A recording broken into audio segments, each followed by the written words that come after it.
I know that the Warriors fans and even some Laker fans are going to be familiar with what we're about to put up here. We're about to put up the teams that are in front of them. And yeah, what about those Suns? What about the Mavericks? You know, the Kings, they're in 6th right now. The Warriors have been watching for 6th for a long time. But they got to forget about 6th. Watch your 6th. You're 6 because guess who's coming from behind you? The Houston Rockets, 6 consecutive victories. They're now 2.5 games back of the Warriors for that 10 seed and moving fast. Now look, this is the schedule coming up for the Warriors. This is the one I want you to pay attention to. This is in 15 days. In 15 days, will this game be for the number 10 seed? The Warriors better hope not, but I'm going to tell you something. Must-win games start now, guys. Must-win games begin this evening, mere hours away, because the Warriors only have a 27% chance of advancing past the play-in. That's out of the play-in, Perk. So what would it mean if the Warriors aren't able to secure that 8th seed at all? Nothing. Wouldn't mean anything. It wouldn't mean a damn thing to me. Okay. It would maybe mean something to the rest of the world, but I didn't have the Warriors picked to do a damn thing this season, and I'm not the one that's calling the shots in the front office and decided not to do a damn thing at the trade deadline, right? They decided to stay in pack. They decided to bring Klay Thompson off the bench. They decided all these things, so they have to live with their decision.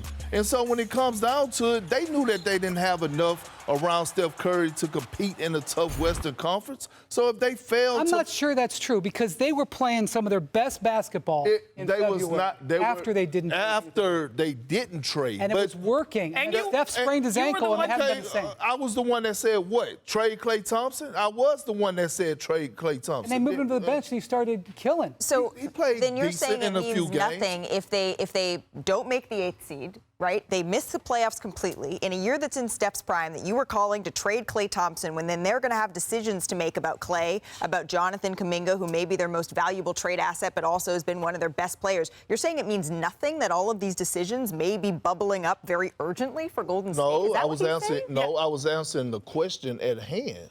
That's what I'm saying is if they don't make it, I'd never had expectations. So are you, I think the thing is, Perk, what you're talking about is you don't have any more expectations for the Warriors dynasty as we have known it, right? They've won 4 championships under Steph. You feel like the tide has turned towards the youth.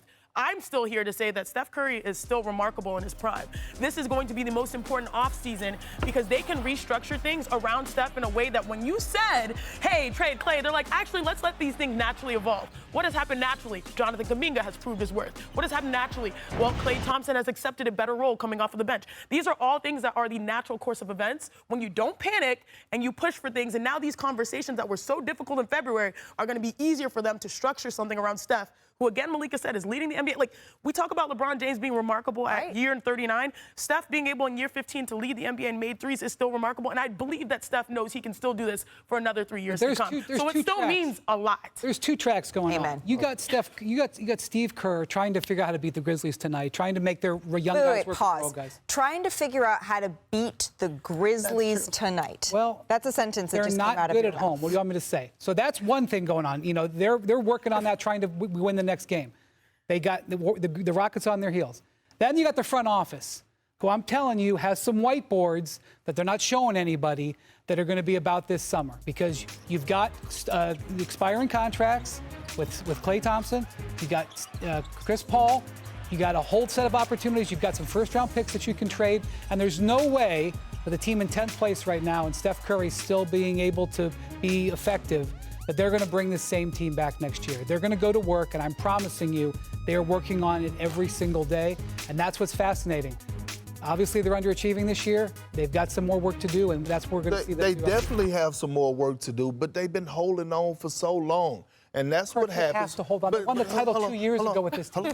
But listen to me, Wendy. This is what I'm trying to explain to you for the simple fact. That gesture, when you put you cannot have emotions with business. And this is what's going on with the Golden State Warriors right now. They're holding on too long because of the emotional ties with Klay Thompson, right? Like they could have made some moves at the trade deadline, but Klay Thompson is going to have a statue at some point when he retires outside the arena. So you know what? We got to go and confine. How did you stuff. feel when the So- Celtics traded you? Huh? How did you feel when the Celtics traded you and they hadn't, that core hadn't lost yet? You want me to tell you? Yeah. It was their loss, not mine, because I went back to the finals, so I feel sorry for them. But at the end of the day, we're talking about me that was in my prime, and they got rid of me because they had Shaq and J.O. We're talking about guys that at the end of their career. Yeah.